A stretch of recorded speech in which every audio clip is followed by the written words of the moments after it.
need voices who have the protection, somewhat at least, of tenure to come out and say these things are wrong, and to help with that. So these are professors to stand up and say hello to.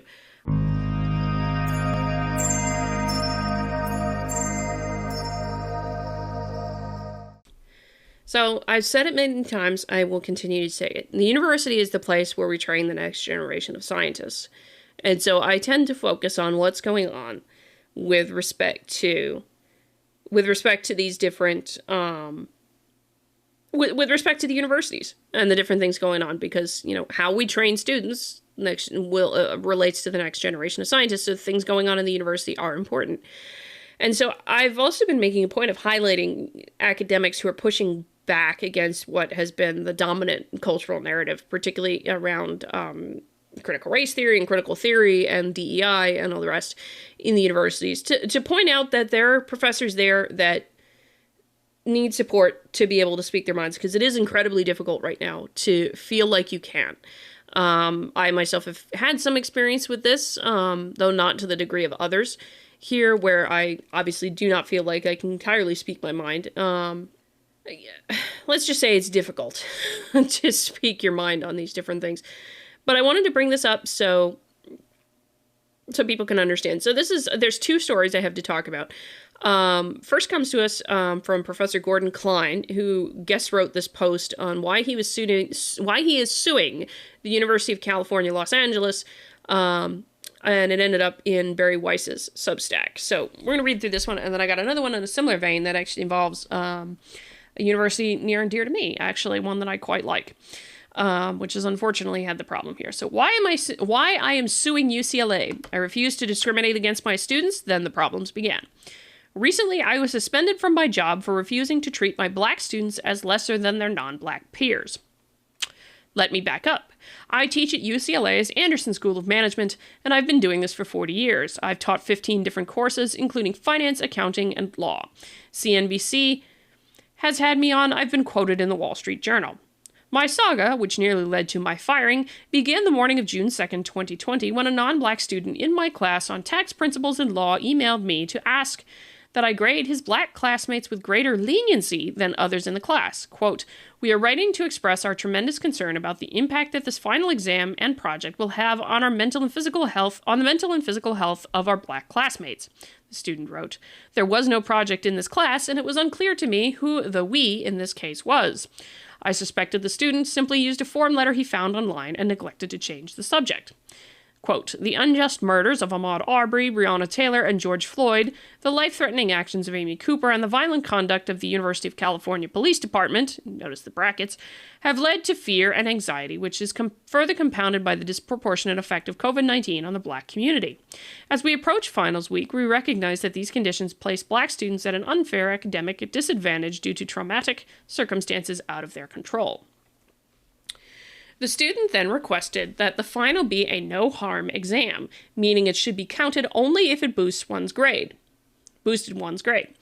Quote, "This is not a joint effort to get finals canceled for non-black students, but rather an ask that you exercise compassion and leniency with black students in our major." As I noted in my legal complaint, the student clarified in subsequent conversation with a university investigator that he, quote, "intended that the requested adjustments apply to black students and not to the class generally."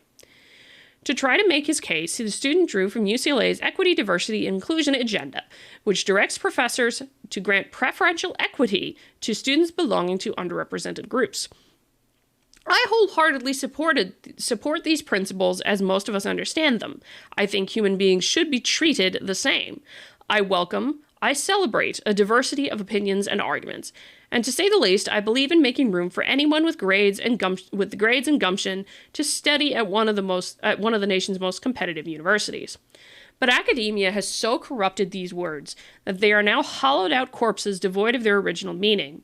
Today, diversity means ideological homogeneity, and inclusion means the exclusion of some from a taxpayer-supported university to favor others deemed more deserving of an educational springboard to prosperity. I have a law degree, and I'm pretty sure that the university's EDI agenda violates Proposition 209, the California Constitution's prohibition against race-based preferences in public education. Voters enacted this decades ago and reaffirmed it last year at the ballot box. So I opted to follow the state constitution and my conscience. Shocked by the student's email, which struck me as deeply patronizing and offensive to the same black students he claimed to care so much about, I collected my thoughts and 20 minutes later emailed back. Quote, "Are there any students that may be of mixed parentage, such as half black, half Asian? What do you suggest I do with respect to them? A full concession or just half? Also, do you have any idea if any students are from Minneapolis? I assume that they are probably especially devastated as well. I am thinking that a white student from there might possibly be even more devastated by this, especially because some might think that they are racist even if they are not." I wrapped up my reply by citing Martin Luther King's vision of a colorblind world where people are judged solely on the content of their character, making it clear that I had no intention of treating any students differently on the basis of their skin color. I thought this would do it, and we'd move on with the class final. Just as important, summer break. I was naive. Yes, I'm going to say that right out of the gate. He was very naive there to think that that was going to be the end.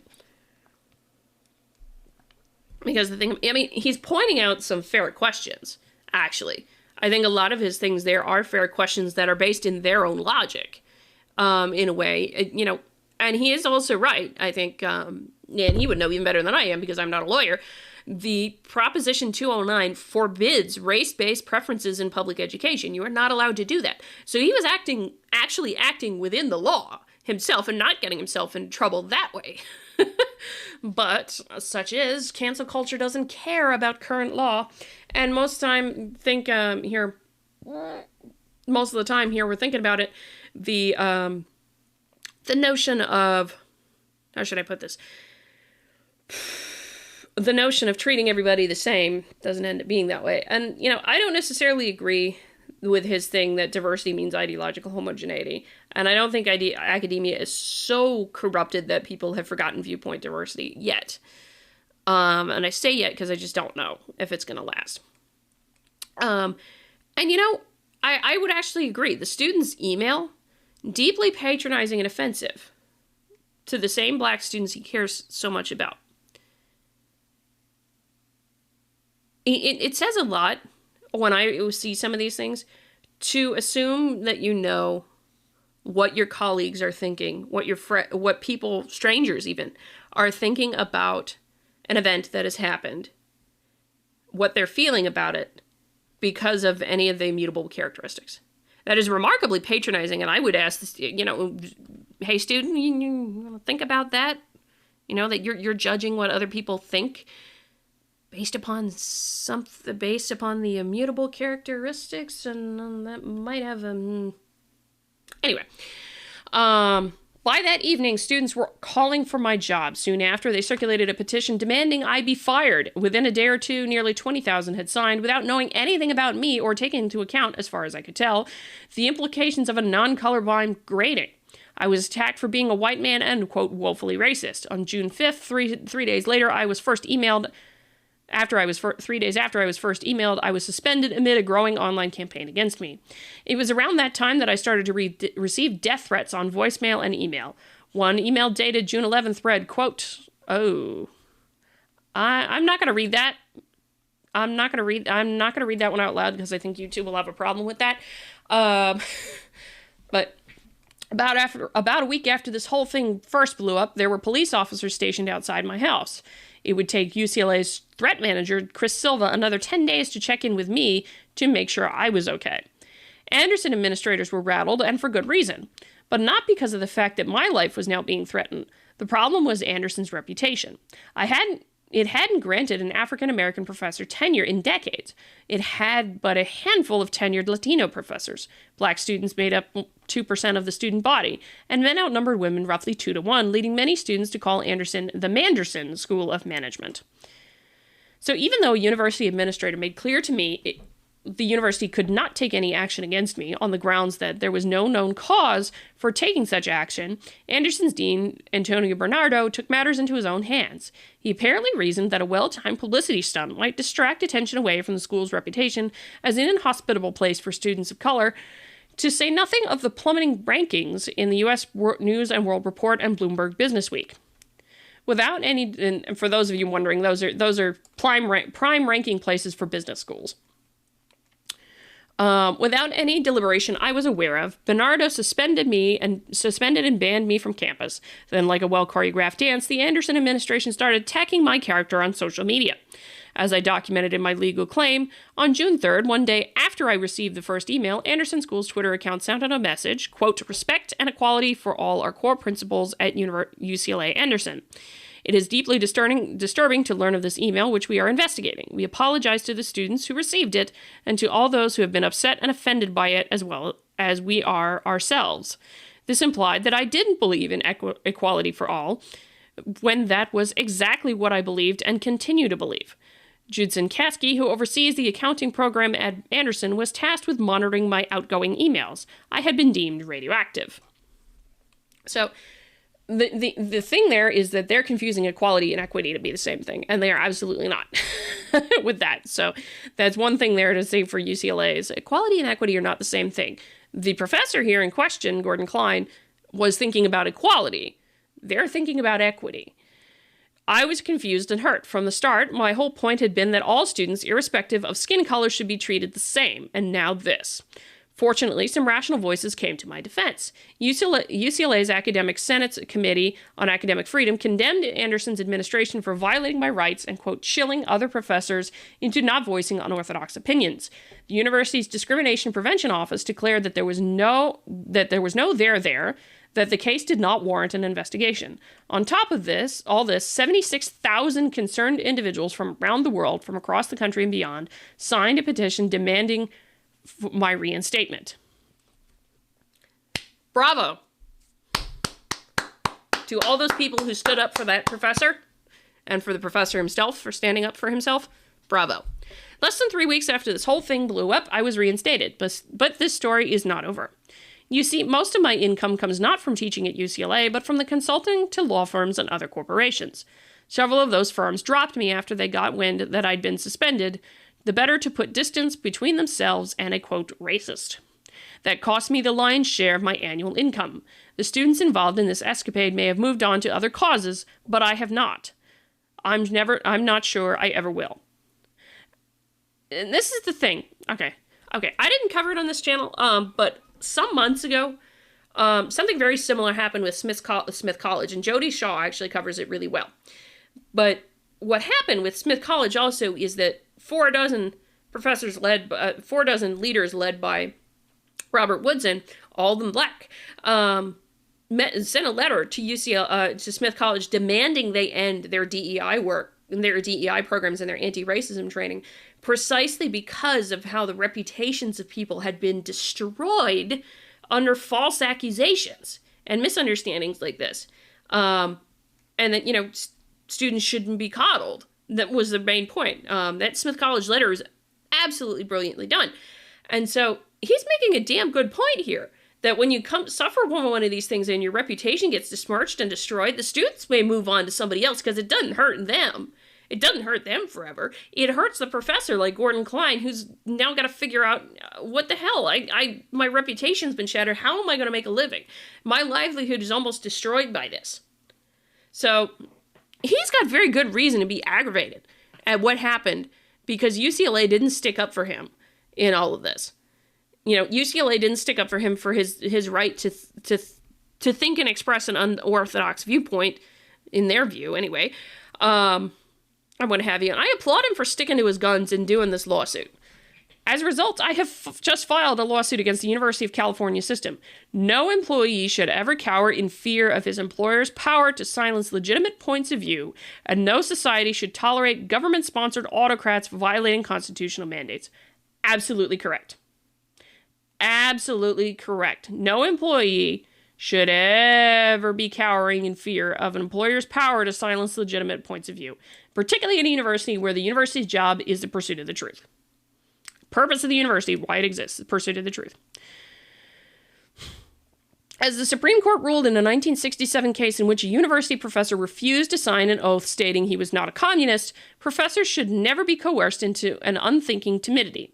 Academic freedom, just as William Brennan wrote, is a transcendent value to all of us. My parting thought: This is not just about principle. It's also about the United States' ability to compete. Anderson, like elite business schools across the country, is supposed to be training the next generation of innovators, the people who will muster the imagination and fortitude to create life-changing technologies and lead groundbreaking multinationals.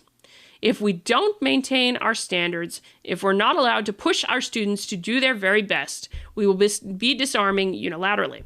I refuse to do that, and I'm convinced, this recent episode notwithstanding, that most of my students and colleagues feel the same way. Bravo, Professor Klein. I agree with you. I'm right there with you on that one. We should be pushing our students to be the best. I would add an addendum to that. We should be teaching our students to be resilient. That people are not going to agree with them. That they're going to run into opinions they really don't like and they may vehemently hate, but that doesn't mean they have the right to shut them down. You know, that should be the thing. And in the same vein of other things I've covered on this channel, the students doing that, shutting things down, they think they're creating a welcoming and inclusive, supportive environment. They are not. They are creating the opposite whenever they do that. But that's not the only one I wanted to cover. So another professor, actually, at North Carolina State University, this was covered in the Campus Fix, but I'll go to the blog in a minute. North Carolina State University professor is suing the university's board of trustees and the college in which he works. Here, Stephen Porter, tenured professor in the Department of Leadership, Policy, and Adult and Higher Education, said his superiors punished him for speaking out against the department's decision to focus more on social justice than academics. Defendants have intentionally and systematically excluded him from departmental programs and activities that are necessary for him to fulfill his job requirements, effectively hollowing his job out from the inside. They have done this in a deliberate effort to set the stage for his eventual termination, the lawsuit alleges. So this is Professor Stephen Porter, North Carolina State University. So this is another professor who could be very helpful. This is about 2 weeks ago when he wrote this, but I figured this is a good time to come at it with two of them at once. I'm a political conservative who has no problem taking a stand, expressing my opinion. This is from Dr. Porter's blog, which is why I have for years now been targeted by the woke mob at NC State. As a result, I have just filed a lawsuit against the university in federal district court, alleging that faculty and administrators violated my rights under the First and 14th Amendments. I'm not going to read all the lawyers and things like that. Over the next few weeks, I'll be blogging in detail about the events of the past few years, such as I was attacked by faculty colleagues in a supposedly confidential departmental climate study because during a department meeting, I questioned a proposed teaching evaluation item on diversity. My former department head, Penny Pask, wrote an email describing an anonymous complaint in the climate study that I was a bully. Someone at the university secretly placed a copy of the email in my personnel file. Documents I obtained via public records request suggest it was passed with an explicit approval of the provost's office and the general counsel's office. A faculty colleague, Alyssa Rockenbach, ran a faculty search that suggested Taylor Strayhorn, that resulted in Terrell Strayhorn, a social justice scholar, as one of the finalists. He is widely regarded within the higher ed community as having defrauded Ohio State, slept with graduate students, and forced to resign his tenured full professorship due to his actions. You can read more about the faculty search here. Pask wrote me up because I sent an email to a small group of faculty criticizing how Rockenbach ran the search. Pask repeatedly pressured me to resign from my degree program, the higher education program. She went so far as to ask the provost's office whether a tenured faculty member can still be employed by the university even if they have no degree program. I called that's pretty damn amazing, actually, now that I think about it, that they even went to the degree of asking that. Allegedly. I will admit this is alleged. I called the main research conference in our field a woke joke on my blog because of its growing focus on social justice nonsense. This ignited a firestorm. The president of the association was so furious that she devoted part of her presidential address at the conference to publicly castigating me and my blog posts with a big photo of me on the ballroom screen behind her. Pask and the higher education faculty then repeatedly pressured me to participate in a public meeting with students and faculty to discuss their, quote, strong feelings about my personal blog post. I'm going to just go out and say it. If that happened, he was wise not to do it. He was extremely wise not to do it in that public forum because that would have been I feel like that would have been a shaming session. he would have been ashamed into renouncing everything or had to face tremendous pressure. That's my guess at what would have happened, presuming this is true. No idea for knowing there for sure. In her last act as department head, Pass notified me during the 4th of July weekend in July 2019 that she was unilaterally removing me from the higher education master's program, as well as increasing my teaching load from the standard 4 courses per year to 5. If you're not familiar with how research universities work, involuntary assignment of a 5th course to a tenured full professor with fine annual evaluations is unprecedented and was clearly meant to force me quit my job. Pass letter noted that the dean of the College of Education, Mary Ann Danowitz, was involved in these decisions. Although at this point I was still a member of the higher education PhD program, my new department head, John Lee, and the coordinator of the higher education program, Joy Gaston Gales, refused to allow me to attend faculty meetings related to higher education or participate in events with students for the next 2 years. They also denied me new advisees. NC State's most recent strategy to isolate me from the higher education PhD program. They created a duplicate of the higher education PhD program called Higher Education Opportunity, Equity, and Justice, led by Gaston Gales. I was the only higher ed faculty member not invited to join the new program. Lee and Dean Danowitz have slowly stripped the old higher education program of resources as we try to recruit doctoral students for next year. Rest assured, I am all in on this fight. I've taken a loan from my retirement funds and have refinanced my mortgage to fund my legal bills, but I could definitely use your help. Mike Adams spent $700,000 in a successful lawsuit against UNC Wilmington. You can help defray the costs, legal costs via GoFundMe or PayPal donation. If I win the lawsuit and the university must pay my legal bills, I plan to give your donations to FIRE to support their good work. As Molly Hemingway recently wrote, "What the right needs now is courage to fight even if it costs us. The one thing I do not lack is courage, so I plan on fighting this battle to the bitter end. And no matter what the cost, no matter what happens to me, I will never, ever bend the knee to these people." He is quite right to go into that. And he's got his whole own blog there that you can go into and have a read of. So these are two examples, Professor Klein and Professor Porter, both suing their respective universities at this point. And despite the small numbers of conservatives and like classical liberals that I run into, there are enough there that I have no doubt that a bunch of them are unhappy with the way things are going at different universities with the focus on social justice over rigorous scholars of academics and what have you. So I have no doubt that these very good professors are pushing back for a reason and saying, no, that this isn't the right focus and that I shouldn't be disciplined. I shouldn't face termination or discipline because I disagree with the approach that the university is taking, whatever university it is. And I personally agree with the idea that merit should be by which we judge students. Not. I want diversity. I want more students to come in, and I've said this many times. I want the best of the best from all different backgrounds, intellects, and what have you, race, sex, gender, and the rest, to be the scientists that inherit my field. And so I'm glad to see more of these kinds of things pushing back and reminding of that.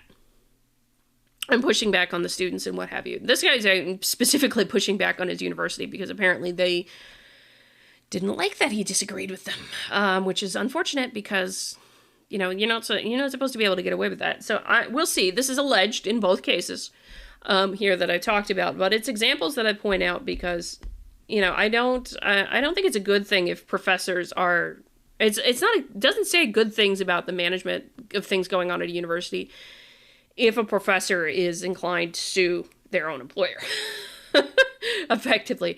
And you know what? I'm glad to see these things also in that there's a lot of professors and there's staff like myself who are not tenured, who need voices who have the protection, somewhat at least, of tenure to come out and say these things are wrong, and to help with that. So these are professors to stand up and say hello to stand up and support. So that's what I just wanted to bring up with these here.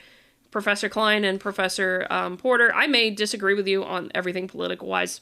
I don't know, I've never met any of you, but I applaud you for standing up to your respective universities and sticking up for equality as opposed to equity here in your respective universities. That's it for now. Let me know if you like this video, and please feel free to comment below. If you like the video, hit your like button on the way out, share the video, comment on the video, subscribe to the channel, all that good jazz. Until next time, I'm Adrian, and I hope you stay curious.